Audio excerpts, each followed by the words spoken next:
Hey, welcome back everyone to another fun and exciting and hopefully maybe even a bit informative episode of the Real Deal Landman Show.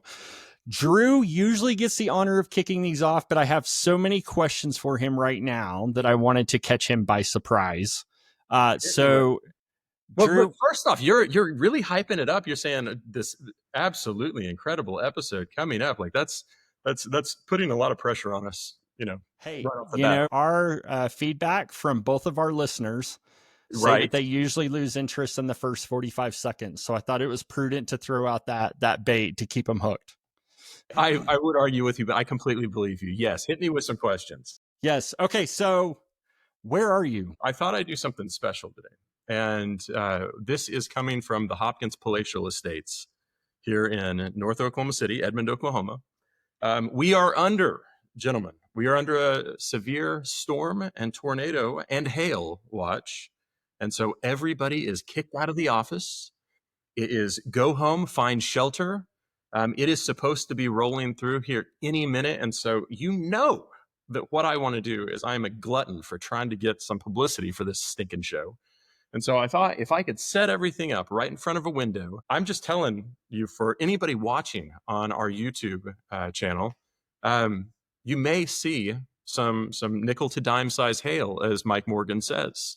And then also, like I've got the Doppler 4 going on the TV, and I've got that going. And if you are an Oklahoma listener, you know that we've got Mike Morgan, we've got David Payne, we've got all these guys. But Mike Morgan always wears, you can tell how severe the storm is going to be by what tie the guy wears. And the amount of sequins on said tie. Yes, the amount of sequins on the tie, how flashy the tie is, right? So I have prepared right next to me, I have pre-tied, if you see at any point during this thing.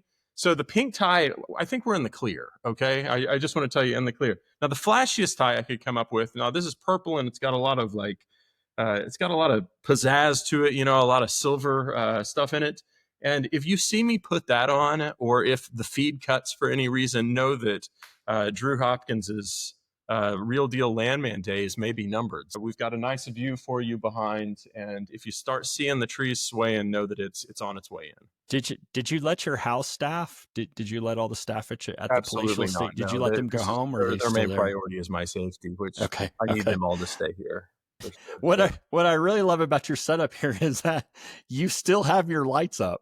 The show must go on everywhere, and so my wife could attest, if you don't think that I have lights in basically every corner of this house, the office, my truck, everything else, like I'm ready to shoot at a moment's notice. So taking the show on the road today. Do you have a fog machine? I do have a fog machine. I have 3 fog machines. Really? Yeah. At multiple locations? No, they're all here. But I started collecting years ago all the different things for Chesapeake. Every once in a while we do an event, and I don't want to say there was like a lot of tape that you'd have to go through to be able to get like certain things, but I'm like, ooh, this would be a good idea if we did this and let's just use fog machine as an example. That'd be really cool. I could either talk to a director, and then they could put that through to somebody else, or they could put that through to somebody else, or I could just go out and buy the thing myself. Uh-huh. So basically, if I wanted to run my own like DJ business on the side, I mean, if this whole Landman thing doesn't pay off at some point, if this oil and gas thing kind of goes south, it's going to be Drew Hopkins at your next like wedding, bar mitzvah, like quinceañera. Like I can do all those things. So I've got a great playlist on my Spotify. Dates are open right now. You could also do Booth or Nate Booth consultancy, because for those who don't know, Drew is able to piece together a really flashy, incredible booth for like $18.38. That's exactly right. I've got to become pretty close with some people within AAPL who have told me, what the spend is for some people. And I think the Real Deal Landman booth, while it looked fantastic, we can put something out there that people are going to care about. So it's all about lighting. I mean, look at this. This is flashy. Look behind you. Like you look like $1 million. I know. Yeah. I do. Yeah, with no rotating action behind me. I'm really hoping we capture something over the next I'm gonna be 45 like, minutes. I don't know if we can green screen it in later, but if we don't get any bad weather, I'm gonna be really disappointed because I really feel like this is the viral moment that we deserve. Oh yeah, yeah. And the only way we would ever go viral. That is true. That's Okay, well, since we know we can't rely on our talent alone, let's introduce our two guests that we have with us. So, due to the modern wonders of technology, we're able to have four people on this show in four totally different locations. And today we have with us Zachary Smith and Michael Anderson. So, welcome, guys. Zach, give us the lowdown about who Zachary Smith is. Sure. So, born and raised in Beaumont, college at Texas State, worked the Gulf Coast in South Texas for about 9 years, 8 or 9 years, and then moved out to Midland about 8 years ago and been a contractor the entire time. I have a land brokerage out here in Midland, headquartered out of Midland, and mostly Permian focused, a little bit of South Texas, a little Louisiana, kind of bounce around southern part of the U.S. And yeah, three kids out here and just been doing it a while and enjoy it. That's So awesome. we were talking about the bad weather that I'm having in Oklahoma City. So what were the things right before we went live? You said there's some stuff out in Midland that I had never heard of before. What was that? Yeah, well, there's a little dust storm coming in from the north right now, but we'll get the haboobs in the spring where it'll look like a torrential rainstorm coming, but it's actually just red clay dirt, and it's something to see. It'll block out the sun, and it moves pretty quick. Does it just like cover like cars, cover all the like pavement, everything like that? Like, is it just all the next day just completely covered in dust, dirt? Not as bad as you would think because it's moving so fast, but it like you'll see it, and like 15 minutes later it'll be on top of you, and like 3 or 4 minutes later it's mostly past you. It's crazy. Does it look like a scene out of The Mummy? With Kind of. kind of. I'm in Hopetep, right? crap, Or Brendan Nicholas- Fraser? Yeah, Mhm. yeah. Brendan Fraser. I don't. That's the only one that I really count as the Mummy movie. The new Yeah. one with the Tom Cruise, like I can't get behind. Now we could go down that path a long time. Like my Brendan Fraser like Mummy stuff runs deep. But yes, and it was a Haboob. Is that right? Yep.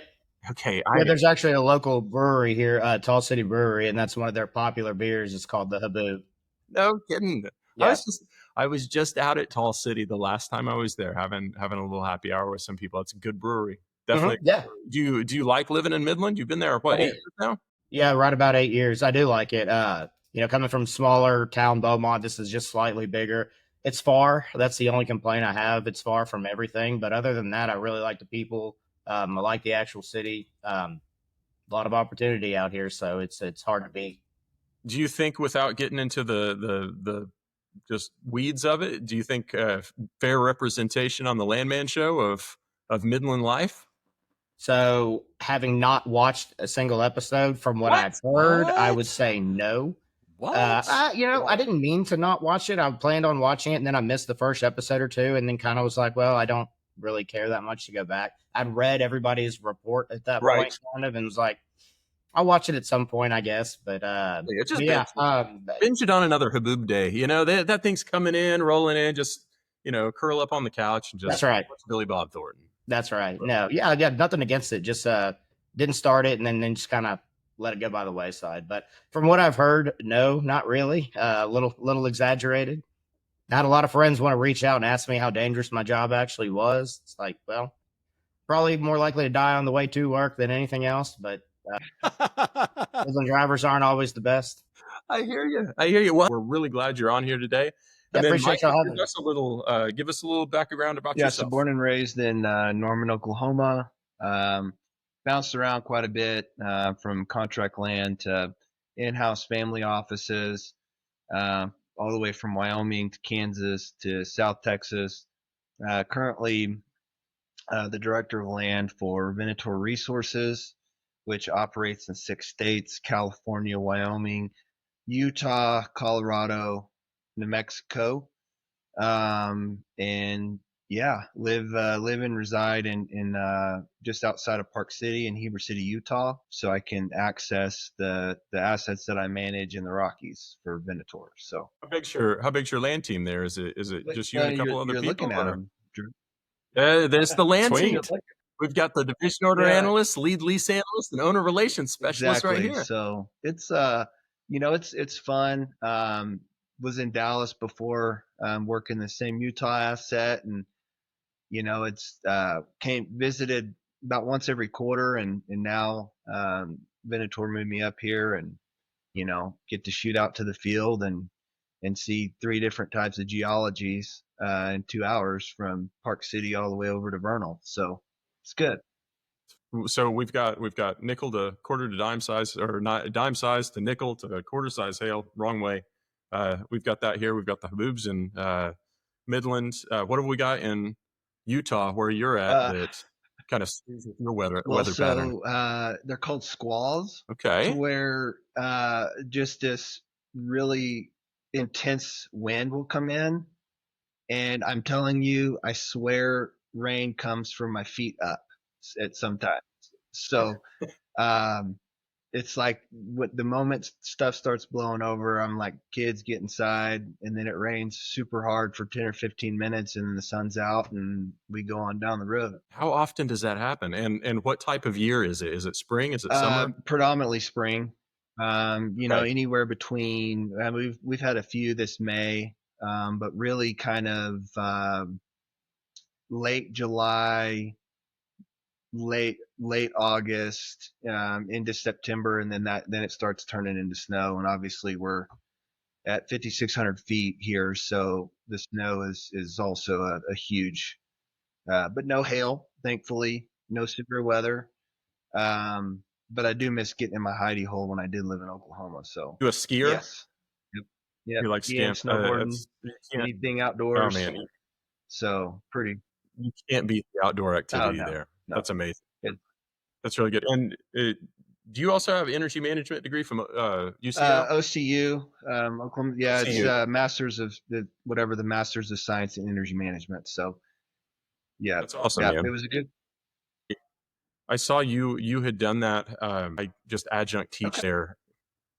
What about you guys, Jerris? You ever go to college? I don't know.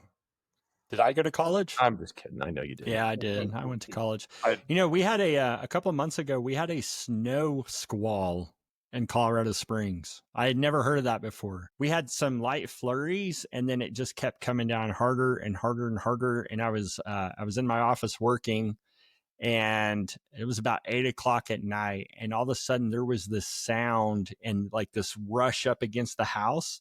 And it sounded like a car had hit the house. And then suddenly an alarm went off on my phone, and it said I was in a snow squall warning. And looking outside, like trees were just basically flat. The wind was blowing so hard. And Michael's description of the rain coming up from the feet, like that's what it was for the snow. It was snow squall and then blizzard. But I'd never heard that term before. I had to look it up when it was happening. But it was It's like wild. the wind and everything was insane. You guys are all putting my current situation much into perspective, and I feel like I'm going to survive this. Yeah, you're going to be just fine. You're going to be just fine. So tell me about the different companies that you guys represent. So Zachary, it's Armadillo, correct? And you said it's a land service company. Yes. Is that yeah. Is that what you've always done? So came out of college straight into J. Mark Smith and Associates, which was another brokerage, and I was there up until November of last year, and broke off to start Armadillo Energy Partners. So had a lot of experience in brokerage. Mark had been a broker since like the 80s, and so kind of cut my teeth into it and just went from there. And so it's been very successful, ups and downs, just like the industry, but can't complain. It's been steady the last few years. So, COVID notwithstanding, it's been good over the long haul. Do you have particular services that you offer that you feel like are, might be unique or niche or something that people would really want to look up Armadillo for? So probably what I would say we're best at is making sure that deals can actually get closed. We also, we do the title and work on due diligence and just like every other land service shop. But I also help a ton of groups out with buying or selling non-op minerals, all of that, and plugging one side into another. We've been pretty successful, kind of being the middleman, so to speak, when people are trying to buy or trying to sell, and we know the areas pretty well. And leasing and buying are different, but they're not that different. So if we can go out there and get a lease, a lot of times we can talk the same talk and get landowners to sell one way or the other, or working interest partners. People may have inherited something, all of a sudden get a large AFE that they can't pay and they want to get out of it. I have a guy, and it's pretty good at that. I would say that was what we're more unique at. But yeah, we do run sheets and, full abstracts, ownership reports, just the whole 9 yards as far as a land services company.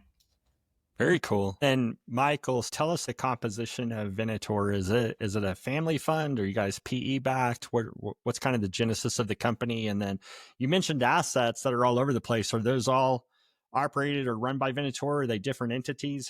What's that look like? Venator Resources is kind of the accounting back office company, the umbrella company, if you will. But predominantly, we are an E&P upstream operator. Got started by our founder in the 30s, wildcatter in kind of Central Coast California, the heavy oil area kind of near Santa Maria, Los Alamos. So a lot of cyclical steam injection downhole. And obviously, as regulations in California changed and got more restrictive, they started branching off and buying stuff. Bighorn Basin in Wyoming, had some assets in Texas for a period of time in or around Andrews County. We have makeup is, I would say, probably 60% operated to 40% non-op, and non-op being predominantly in the Uinta Basin, and then in the Jonah Pinedale area and kind of southwest Wyoming. Drill out of cash flow. Don't have any PE backers, no debt. So just try to be super lean and mean, and be very fiscally responsible so we can weather the storms. I would say our kind of expertise is taking maybe the fields that were neglected and going in and optimizing those to really run at a sub 45 cost per barrel. So that's what we do. Keep costs down and just bleed the turnip, so to speak. Excellent. Awesome. I feel like I went for years without hardly ever hearing Utah mentioned. And now it seems like I hear Utah brought up in conversations all the time.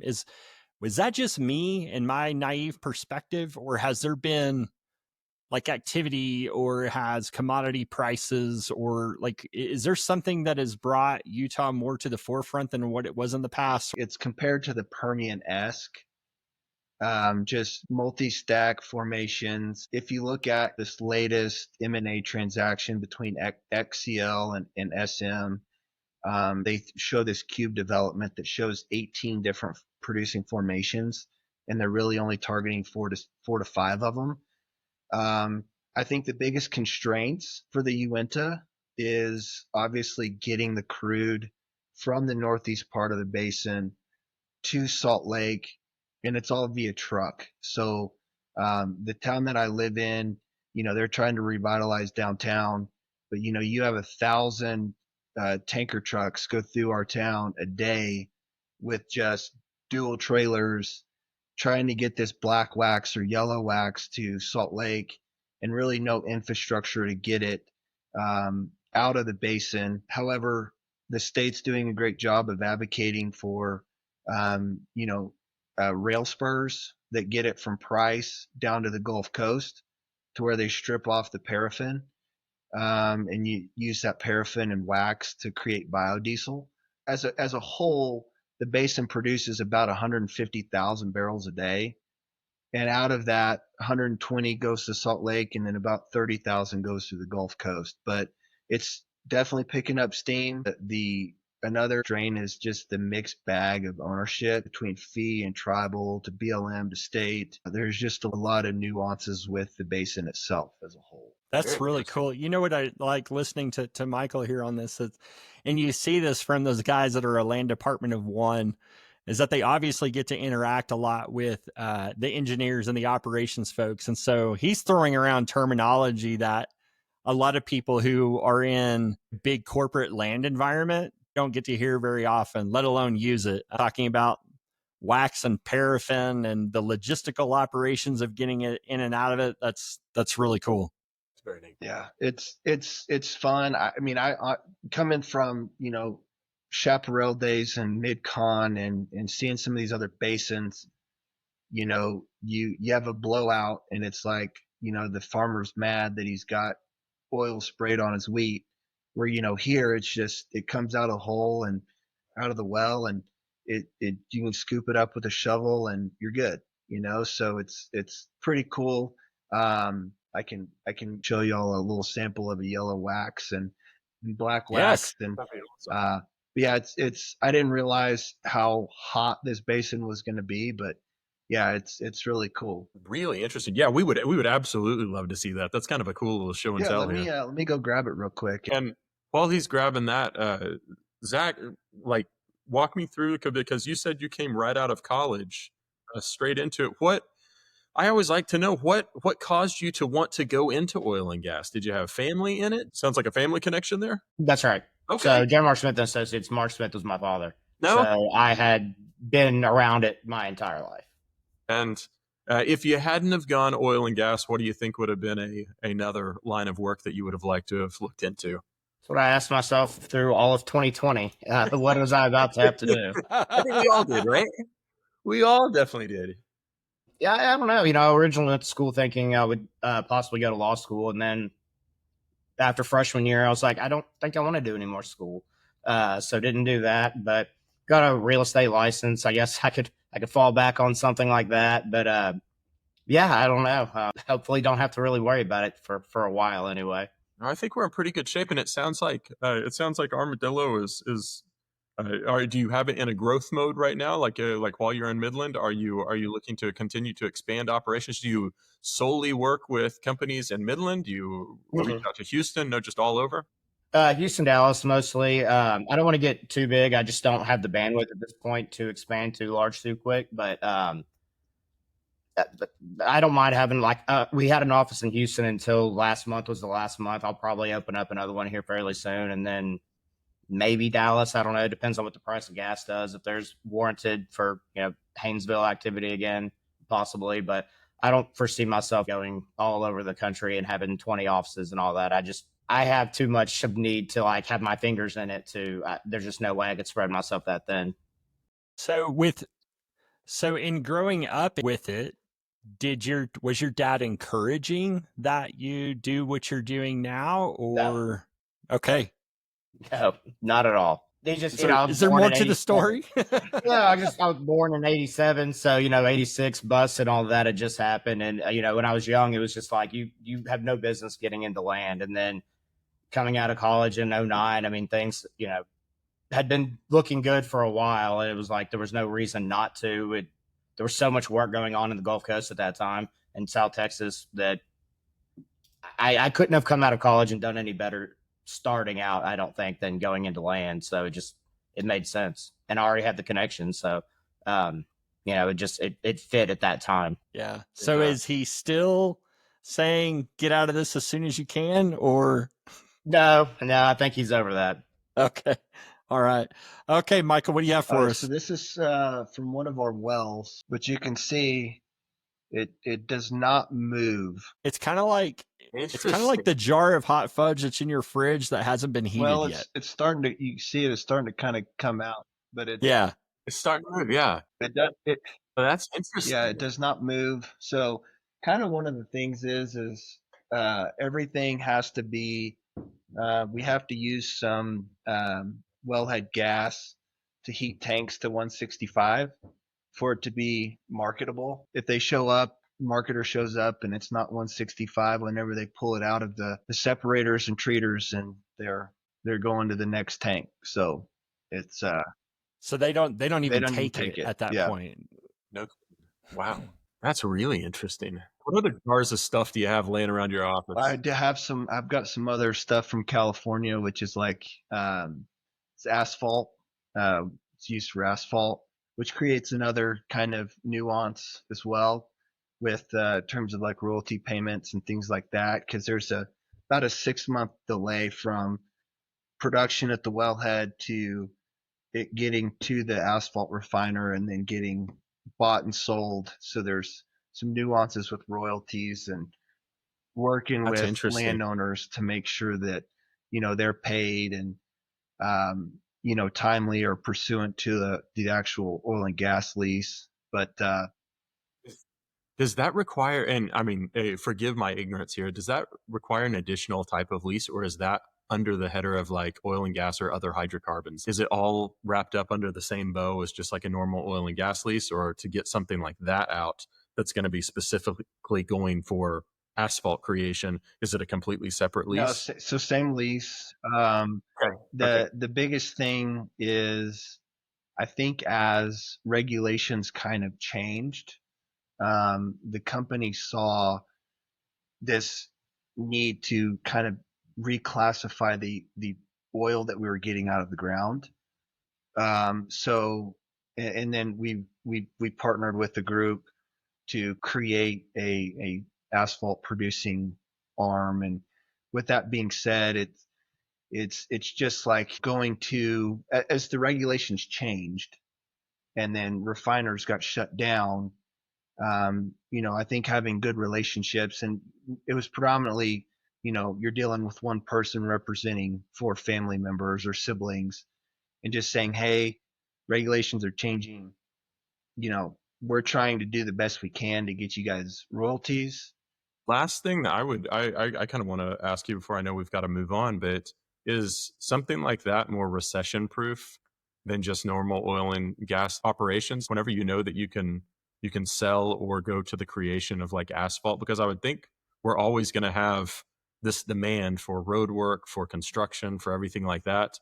I mean, is it affected in the same way? I assume it would be, but like for 2020, were you in it, and was that still like, was that something that helped carry the business, or did it just kind of fall under the same hood? It does fall under the same hood because you still have to go through, CalGEM, which is the regulatory arm to actually permit the wells, and get the product up. There is, once the product does come to surface, you do have to do a blending process to make it to where it's, asphalt grade. But it is under the same umbrella of oil and gas production, but it is seen a little differently once it gets blended up, which is favorable. That's interesting. Years ago, I was working with a company, and I'd like to say that it was just because I was immature at the time, but I don't know that my behavior would be any different now. But we had just acquired some assets out of West Virginia, and the geologist came in, and he had this small vial. He's like, guys, this is one of our first samples of oil from one of the wells that we just acquired. And he handed it to me, and my first thought was, I wonder what it's like when it burns. We took it to the kitchen and poured a teaspoon of it and lit it on fire. It was really cool. Jerris, it's funny you say that because this stuff right here, some of our pumpers will take it and they'll put like a knife in it, and they will just shellac it on a log when they're starting a fire and just light it on fire. And that's their kind of stick starter of just start the fire. So pretty interesting. Yeah.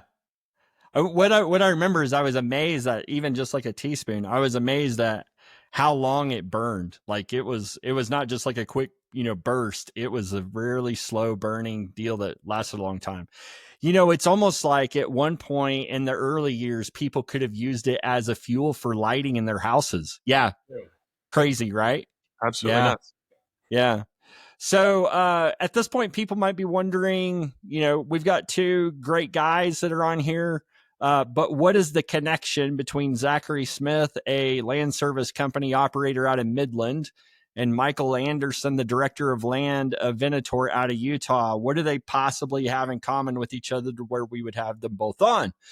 And the reason why we've got them is that they are this year's chair and assistant chair of the AAPL Annual Meeting Committee. And we want to be able to talk about that, give them a chance to promote it, tell folks the exciting things that are going to be happening with the meeting.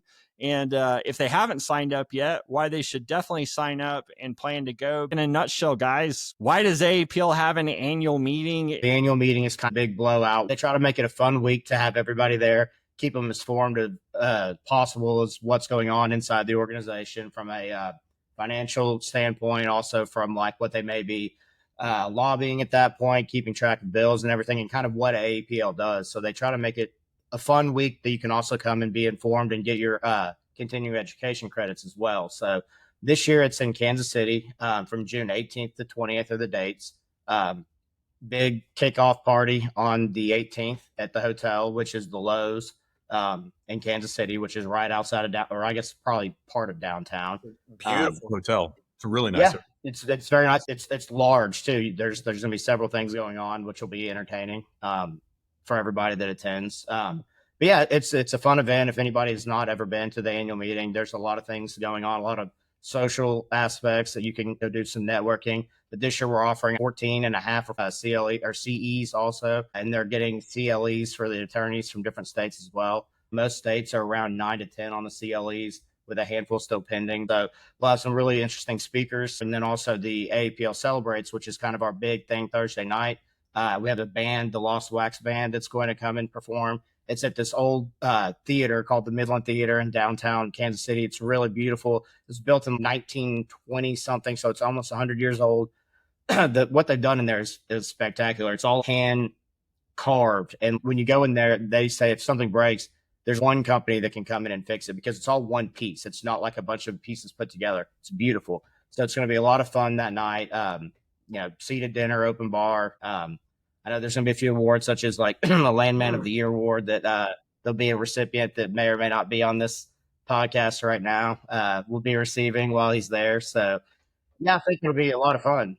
Does he have to give a speech, an acceptance speech of that award? I think it's going to be a requirement. Yeah. Okay. Well, Jerris, how much of that, like if it's a 20-minute speech, how much of that is devoted to your exposure on this show or your connection to me? What's the deal? I don't know that I see myself giving a speech. I'm pretty shy. That's obviously not going to happen. Yeah, we're going to have to kind of push the hand here. And we've got two great guys that could probably push it through no matter what. So, I mean, I think you're getting a mic. We can make a 20-minute speech happen, I'm pretty sure. Absolutely. No. Well, did I read right the title of the AAPL? That's called Explore More this year. That's right. That's the theme this year. So give me a little bit of explore more. Whenever I was exploring the different speakers and everything, it looked like you guys were focusing a lot too on AI and land. Like there was a lot of good classes that were talking about it. AI is, going crazy right now in every sector is dealing with AI and machine learning and everything. And it's no wonder that the land division and land softwares and everything else are also seeing that too. So did you guys find a lot of good speakers that were coming in that were being able to share like an AI message? Yeah, I believe so. And yeah, to your point, it's gotten a lot more relevant.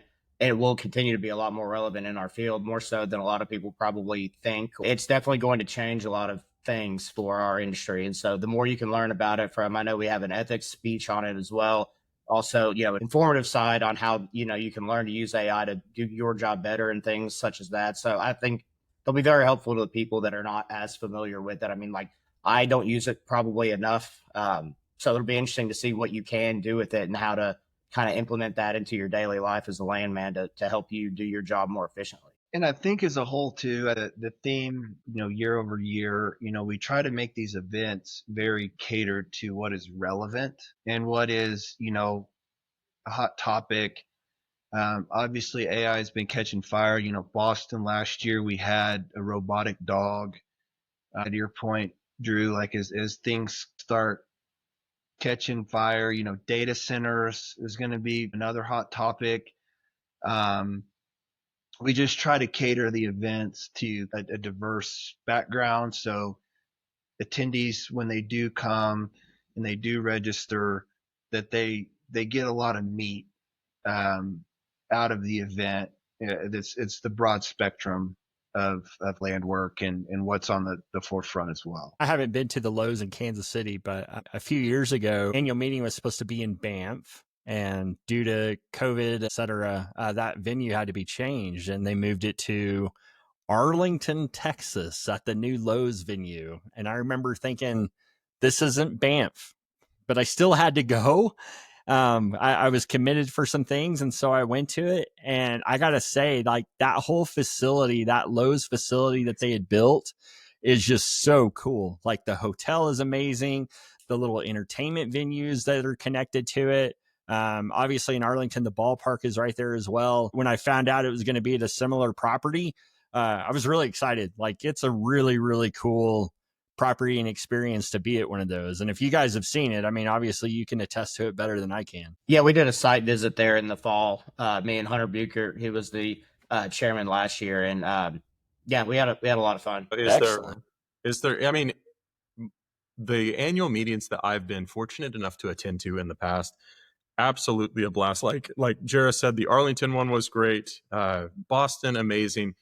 The Chicago one was amazing. Like I'm a huge Cubs fan and was even able to kind of sneak out and go to a Cubs game one afternoon. But Kansas City, I mean, with barbecue, everything else that they've got going on, like they've got a really cool downtown. And I love more than anything, like going to NAPE, going to the AAPL annual meeting. It's just the chance to be able to see so many good colleagues from the past that you've worked with, you've gone to these different conventions with.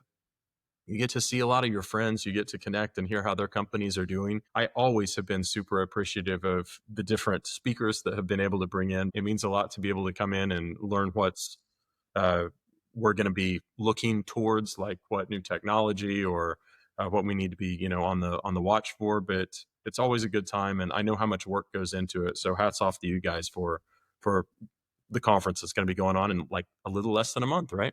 Yeah, it's coming up quick. So registration is still open, and there are still rooms at the hotel. You can still book rooms through the Lowe's website if anybody would like to attend. But yeah, registration is still open. Some of the keynote speakers I wanted to name drop were Gary Sanchez, who does the Y Institute. It's a really interesting thing. You answer a series of questions, and he basically can tell you are this person. Like, this is what you are. One of those, like what are those tests called that people like, a personality test kind of? Yeah, like that. Like, very interesting. And I took it kind of, skeptically, and pretty accurate, actually, like more so than I was actually thinking it would be. So he's going to be there speaking, and that's going to be very exciting. Tom Jordan with Katera will be there. That's going to be another good one. And Susana Martinez, the former governor of New Mexico, is going to be another one. So we've got some really good lineup of speakers. So I'm looking forward to it. I think people are going to be entertained, the ones that can actually make it. And Kansas City also has a lot more going on than I really thought when we went there. The whole Power and Light District, which is really close to the hotel, walking distance. It's got a live, kind of like the Lowe's in Arlington right next to it, like really cool little restaurant and bar scene. And then the NCAA College Basketball Hall of Fame is right there downtown too, which we got to walk through and tour while we were there. That was a lot of fun too. So there's other things to do if you want to bring your family, and they can do stuff while you are attending events. There's a lot to do in the city. So I think people that will attend are going to have a very good time. That's fantastic. That's really cool. And so if people want to go to register, we're telling them to go to landman.org. Landman.org. Okay. AAPL also has a program called the Professional Development Assistance Program, or PDAP. And this qualifies for that, right? That's right. It does. So essentially, if as I understand the program, if you are an AAPL member, from the moment you sign up and pay your dues, you are eligible for up to $300 towards an education event twice a year. And so if you haven't done that twice this year, you can essentially get $300 off that registration. That's right. It's very easy to do. Very easy to do. Yes. And it's not need based. That's another thing that people ought to be aware of. It's not need based. It's money that's in the account that's kind of yours, and you ought to go claim it. Yeah. That's right. Not a lot of people take advantage of it. That's very few. If you get an opportunity, do it. And then next year, Mike will be in charge of Salt Lake, which I know we're a year out from that one, but I think that's going to be a very well attended event as well. Yeah, those dates are June 24th through 26th of 2026. The accommodations are going to be at the Grand America. I don't know if you guys have ever been up or around here, but it's almost like you're going back in time and you're at this old Victorian marble ceilings, marble walls, gold chandeliers. It's really cool in the heart of downtown Salt Lake. So if you're already talking about 2026, how long does it take to plan one of these things? How long have you guys been working on the one for this year? About 3 weeks after Boston ended, we pretty much immediately go back into, all right, well, here's what we need to tweak and make changes for going forward. Let's, look at the budget that we've already proposed and what we need to make changes on. And people will start emailing back and forth. I've got an idea about this, or I think this would be a good speaker, another good topic, and it picks up steam quick. Venues are normally set up about 2 to 3 years in advance. I will say this, I would really stress to the attendees, to fill out those surveys, give their feedback on what they want to see, because that helps us cater the next year's content to what the masses have given us. And it helps us get, bang for your buck when you do. At the end of the day, our goal is to really put content out there that they can look back and say, man, that was a really good conference. And then sponsorship opportunities, do those still exist where people can do things? There's still several sponsorship opportunities. I would recommend everyone get with Jennifer Taylor at AAPL. She's going to have the list of what is still available. Obviously, if anybody who wants to just do a smaller donation, those are available as well. Get your name on some of the materials that are printed out there. There's ways to help that would help everybody, and it gets your name out there. Definitely good exposure. So aside from being able to take a breath when it's all over, what are you guys looking forward to the most about it? I'm looking forward to seeing people and kind of in real time hearing people's feedback. What did people like? Just kind of taking that all in, like in the moment, and seeing what we could help right on the spot, and then trying to pass that on to Michael. Like, all right, well, here's what we're hearing right now. Maybe next year you tweak this. Whenever we're doing anything like this, I like to be there and check the pulse of what's actually happening. Is there anything fun that you're looking forward to? Yeah, I think Celebrates is going to be great. Like the Lost Wax Band sounds incredible. I think that's going to be a lot of fun. And they're doing it as like a sneaker soiree. So wear more casual shoes so you can actually like dance and have fun. And it's a few blocks away from the hotel. They're really pitching the sneaker idea, and the band is going to participate. So I think it's going to be a lot Jerris, of fun. I heard you're a sneaker collector. Me? Yeah. Big time. He's a sneaker. My son is. My son likes to collect sneakers. I don't. You don't have some retro Jordans or something you can wear to? So my teenage son, who is into shoes, he did take me shopping a few months ago, and he helped me select a pair of Air Force Ones. Okay. Ooh. So I will likely be sporting my my white Air Force Ones, and my wife says I have to wear a suit, so I think I'll be wearing a suit. Okay. What do you think? What's going to be the percentage of like the tennis shoes to like still? I feel like every time you get Landman together, it's like a good high percentage of cowboy boots. Are there going to be some of the absolutely not crowd that is going to show up to the tennis shoe deal wearing their ostrich quill Lucchese's? Or, I mean, what do you think? Absolutely. I mean, not a huge percentage, but yeah, there will be some. I mean, I wasn't going to throw Zach under the bus, but those Midland boys are a little, they like their boots. I think I own a pair of tennis shoes. A pair. Oh, wow.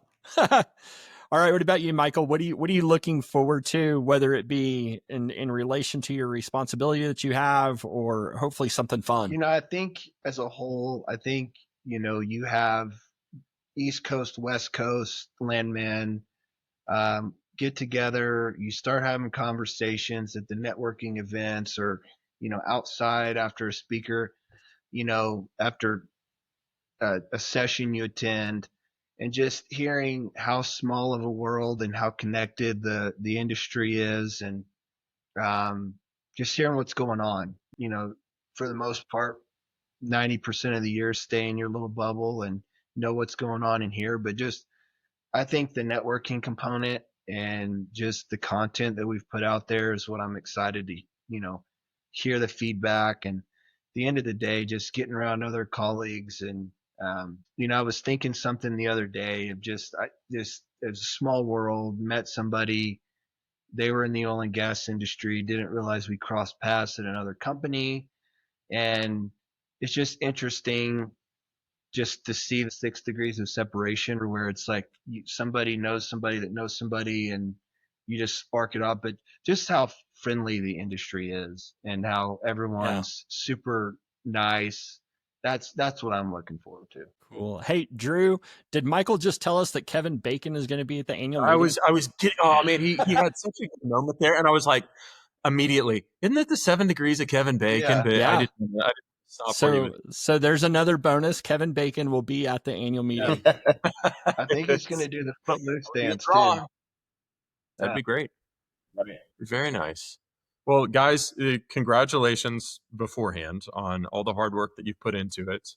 I know it takes a lot to put together even a small conference, and putting together something big like this is no small task at all. So to you and all of the people that are on the AAPL team, I know this is a big event, and I hope continuing people sign up and go to it, and we look forward to seeing everybody there for sure.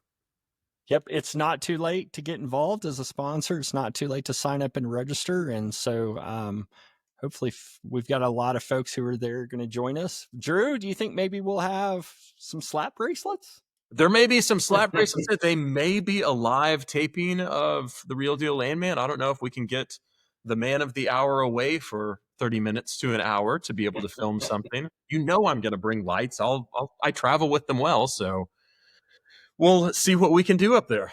If you have the fog machine, I'm in. You have. What's your Okay. workout song though? That's the main thing. You got to walk through the fog to get to your seat. That's true. You got a little bit of time, not much, but you got to figure something out. I'll take suggestions. If anybody has a suggestion for me, send it my way. Well, wonderful, guys. Thank you so much for spending some time with us and talking about it, allowing us to get to know you, allowing us to get to know about the annual meeting. And of course, everybody sign up. Hope to see you there in Kansas City in just a few weeks, but it should be a spectacular event with a lot of great things, a lot of great networking, a lot of great entertainment, and a chance for us to show everybody just how landmen we really are. So, that's right. That's exactly right. Well, appreciate y'all having us on. Likewise. Yeah, absolutely. All right, guys, take care, and we'll be seeing you soon. Yep. Thank y'all. See y'all in Kansas City. Bye.